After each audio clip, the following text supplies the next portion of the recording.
यहाँ ध्यान द्वारा आत्मा शब्द धुन को पकड़ती है और ऊपरी मंडलों पर चढ़ती है। जब हमारी आत्मा सूक्ष्म समाधि में उतरती है तब उसे मृत्यु की तरह ही अनुभव होता है। जैसे मृत्यु के समय क्या होता है, सबसे पहले हमारे हाथ सुन्न होते हैं, फिर हमारे पाँव सुन्न हो जाते हैं, फिर हमारा धड़ सुन्न होने लगता है और फिर हमारी आत्मा ऊपर की ओर चढ़ती है और शरीर में जो 9 द्वार हैं उनमें से किसी में से बाहर निकल जाती है। आँखों के जरिए निकल जाए, मुंह के जरिए निकल जाए, इंद्रियों के द्वार के जरिए निकल जाए।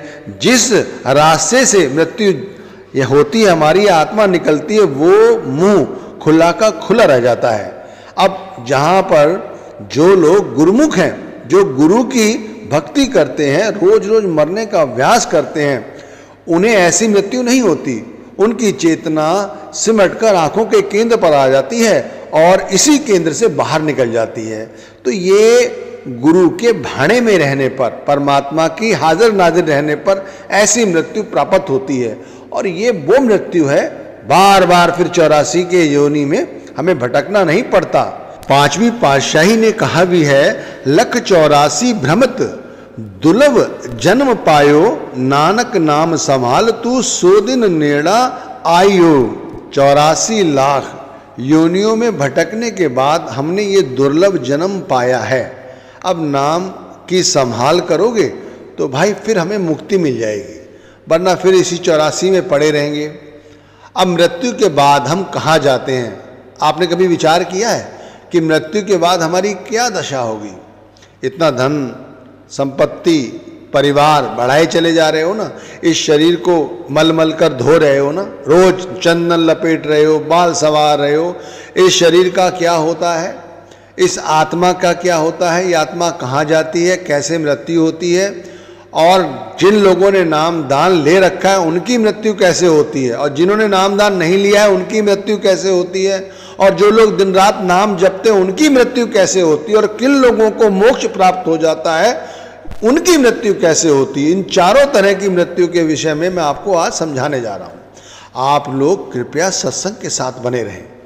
बड़ा गूढ़ रहस्य है, सुनोगे आपको अच्छा लगेगा। बहुत अद्भुत जानकारी है, ऐसा रहस्य है शायद आपने पहले कभी सुना हो। तो सबसे पहले उन जीवों की बात करते हैं, उन प्राणियों की बात करते हैं जिन्हें सतगुरु से नाम दान नहीं मिला है, यानी जिन्हें सतगुरु नहीं मिले हैं। भाई इस श्रेणी में संसार के बहुत सारे लोग आ जाते हैं, इन्हें नामदान नहीं मिलता। अब उनका शरीर का अंत कैसे होता है? यहाँ पर सिर्फ एक नियम लागू होता है, वो होता है कर्मों के हिसाब से।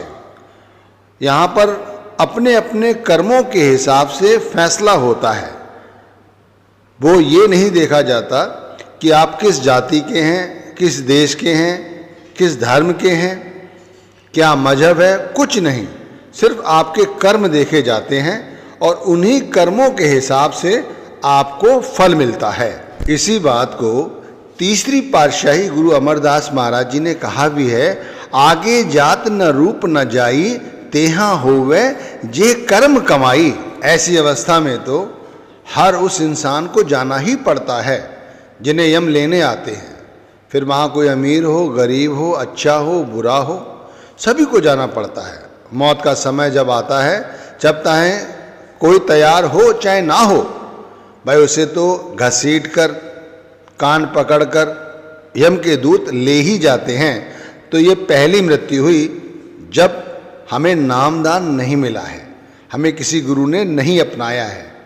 अब दूसरी अवस्था की बात करते हैं। अब दूसरी अवस्था हमारी वो है जहाँ हमें किसी देहधारी सतगुरु से मिलाप हो चुका है। उन्होंने हमें नामदान दे दिया है और उन्होंने नाम जप करने का तरीका, नाम के साथ अभ्यास करने का तरीका, ये सब कुछ हमें समझा दिया गया है। अब पहले बताई हुई बात से इस बात में अंतर ये है कि यहाँ पर ऐसे जीव हैं जिन्हें नामदान तो मिल गया है लेकिन वो नाम की कमाई नहीं करते। यदि करते भी हैं तो थोड़ा बहुत कर लिए, फिर दुनियादारी में लग गए। तो यहाँ पर मृत्यु के समय क्या स्थिति होती है वो समझो।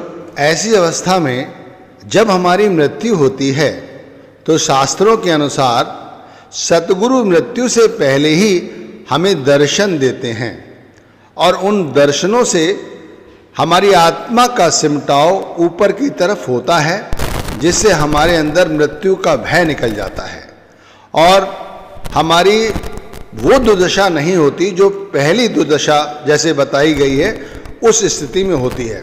यहाँ पर हमारे गुरु संभाल करते हैं। इसी बात को गुरु अर्जुन देव जी ने कहा है, हे जीव, तू सतगुरु की भक्ति कर, यानी नाम का जाप कर, नाम के साथ जुड़ और सच को धारण कर, क्योंकि जो सतगुरु के आदेश के अनुसार नाम की कमाई करते हैं उनके अंत समय में सतगुरु उनकी संभाल करते हैं। जो मनमुख हैं वे नाम से खाली हैं, वे कूड़ के साथ लगे हुए हैं और वे भूतों की तरह यहाँ वहाँ फिरते रहते हैं। वे अंदर से काले हैं, वे वास्तव में पशु हैं, केवल मनुष्य का चर्म लपेटा हुआ है, बाकी वो हैं पूर्ण रूप से पशु ही। इसे तीसरी पातशाही ने भी समझाया है, जिन्हा सतगुरु स्यु चित लाई, सो खाली कोई नाही, तिन जम की तलब न हो वही, ना ओए दुख सहाई। भाई ये बात याद रखो, जिन जीवात्माओं को सद्गुरु मिला है उसको ना तो मृत्यु का भय रहता है और ना ही मृत्यु के समय यम लेने आता है। उनको धर्मराय के दरबार में जाना पड़ता है। जिन्होंने सतगुरु के साथ चित लाया है वे खाली नहीं रहते, उनको यम का बुलावा नहीं आता और दुख नहीं होता, वे तो मृत्यु का भी उत्सव मनाते हैं। अब तीसरे वे लोग जिन्हें सतगुरु से दीक्षा मिल गई है, नाम दान मिल गया है और उसके बाद वे अभी नाम का अभ्यास तो कर रहे हैं लेकिन वो अभी तक पूर्ण नहीं हुए हैं। ऐसे लोगों को मृत्यु के समय से पहले ही उन्हें अपनी मृत्यु का आभास हो जाता है। वे जान जाते हैं कि अमुक समय पर अमुक दिन हमारी मृत्यु हो जाएगी।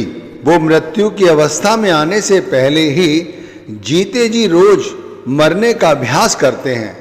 वो ये इस तरह अभ्यास करते हैं जैसे कोई अपने पुराने कपड़ों को छोड़कर नए कपड़े पहनता हो। अब मृत्यु के समय वे डरते नहीं हैं, वे बेहोश नहीं होते, वे मृत्यु का स्वागत करते हैं। अब वे उन मंडलों को भी अच्छी तरह से पहचानते हैं जहाँ मृत्यु के बाद उन्हें जाना है। वो मरने से पहले ही उन मंडलों का साक्षात्कार कर चुके होते हैं। भजन सुमिरन इसीलिए तो करने के लिए कहा जाता है। अब पांचवी पातशाही ने कैसे समझाया है, धर्म राय अब कहा करेगो, जो फटियो सगलो लेखा। अब जिनके अंग संग स्वयं सतगुरु रहता है उनका यमराज क्या कर पाएगा, धर्मराज क्या कर पाएगा, कुछ नहीं। अब मैं चौथी बात आपको समझाता हूं कि वो कौन सी अवस्था है जो पूर्ण अवस्था होती है, जहां मृत्यु के बाद हमें फिर इस संसार में आना नहीं पड़ता, यानी हमें मोक्ष मिल जाता है। ऐसी अवस्था में जब पूर्ण शिष्य की मृत्यु होती है तब वो दोबारा 84 के बेड़े में नहीं आता। वो मृत्यु से पहले ही अपनी संगत को, अपने आसपास बैठे सभी लोगों को ये बता देता है कि अमुक समय मेरी मृत्यु होगी, कृपया आप लोग परेशान ना हो। घर परिवार के लोगों को बताता है कि हमारा यहीं तक का आपका साथ था, अब हम जा रहे हैं, आप कृपया करके हमारे लिए कभी ना रोएं। देखो, गुरु अमरदास महाराज जी का जब अंत समय आया तब ऐसा ही वृतांत हुआ था। उन्होंने संगत को बुलाकर फरमाया, मैं हरि प्रभु के पास जा रहा हूं और जो हुक्म हुआ है अब मैं उसे पूरा करने जा रहा हूं। अब आप मेरे यहां से जाने के बाद कृपया ना रोएं, क्योंकि यदि आप ऐसा करेंगे तो मुझे नहीं अच्छा लगेगा। देखो, इस मिलन के बाद उस ईश्वर से मैं 84 से मुक्त हो जाऊंगा, मेरे लिए इससे बड़ी और कोई बात नहीं है। आप सभी लोग अच्छे हैं, आप मुझे याद आएंगे, लेकिन उस परम पिता परमात्मा से मिलने का सौभाग्य होना मेरे लिए बहुत बड़ी बात है। अब इस बात को कबीर साहब की वाणी से आपको समझाता हूं। कि कबीर जिस मरने ते जग डरे, मेरे मन आनंद मरने ही ते पाइए पूरन परमानंद। अब जिस मृत्यु से हम लोग डरते हैं, संत उस मृत्यु का स्वागत करते हैं, आनंद मनाते हैं, उत्सव मनाते हैं, और यहाँ से जाते समय हम सबको सीख दे के जाते हैं कि भाई मैं परम आनंद यानी उस ईश्वर से मिलने जा रहा हूँ। कृपया करके आप मेरे लिए दुखी ना हों, और आप भी ऐसी कोशिश करें जैसे मैंने की। तो वो पूर्ण रहस्य उन्होंने समझाया या नहीं समझाया? समझाया है। तो पूरे सत्संग पर नजर डालें कि सत्संग की शुरुआत कैसे की गई, आपको क्या क्या समझाया गया, आपको क्या समझ आया, और नहीं समझ आया है तो मैं फिर उन्हीं पंक्तियों को दोबारा आपके सामने समझाता हूं। हमारी 4 तरह से मृत्यु बताई गई है। पहली पंक्ति में वे लोग आते हैं जिन्हें नामदान नहीं मिला, जिन्हें किसी गुरु ने नहीं अपनाया। वे लोग यहाँ आते हैं, खाते पीते हैं, मौज मस्ती करते हैं, और उनके लिए एक विधान है कि जैसा करोगे वैसा ही फल भोगोगे।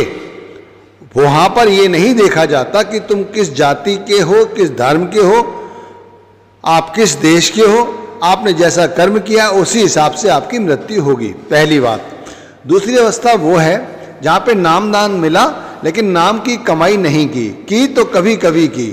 ऐसी अवस्था में भी मृत्यु से पहले गुरु दर्शन दे देते हैं, जिससे व्यक्ति का भय निकल जाता है। तीसरी अवस्था वो हुई यहां पर गुरु का साक्षात्कार होने के बावजूद भी अभी साधक पूर्ण रूप से भजन सिमरन करते हुए मरने का अभ्यास सीख रहा है। वो